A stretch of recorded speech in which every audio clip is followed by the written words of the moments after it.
अध्याय 2 सांख्य योग हिंदी अनुवाद। संजय ने कहा। इस प्रकार करुणा से संतप्त और अश्रुपूर्ण नेत्रों से अर्जुन ने भगवान से कहा। अर्जुन ने कहा, हे कृष्ण, इस समय मेरे हृदय में भारी शोक है।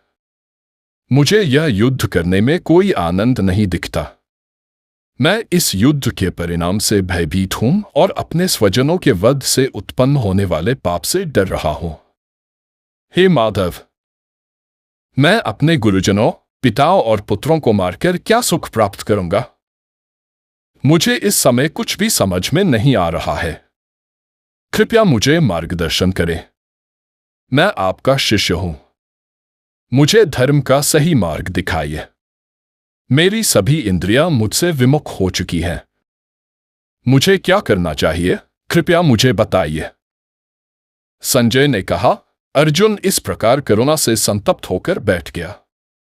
तब श्री भगवान ने उसे उपदेश देना आरंभ किया। श्री भगवान ने कहा, हे अर्जुन, यह तुम्हारे लिए उचित नहीं है कि तुम इस प्रकार शोक और मोह में पड़ो। आत्मा अजर अमर है। इसे न तो तलवार से काटा जा सकता है और न ही अग्नि से जलाया जा सकता है।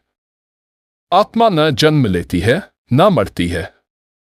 यह अनादि और शाश्वत है।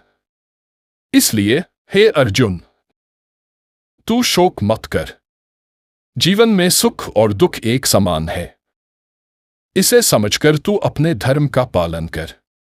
जो मनुष्य सुख दुख में स्थिर रहता है वही मोक्ष का अधिकारी होता है। आत्मा तो अजर अमर है, केवल शरीर नश्वर है। जो आत्मा को नाशवान मानता है वह अज्ञानी है। इस प्रकार ज्ञान प्राप्त कर तू युद्ध के लिए उठ।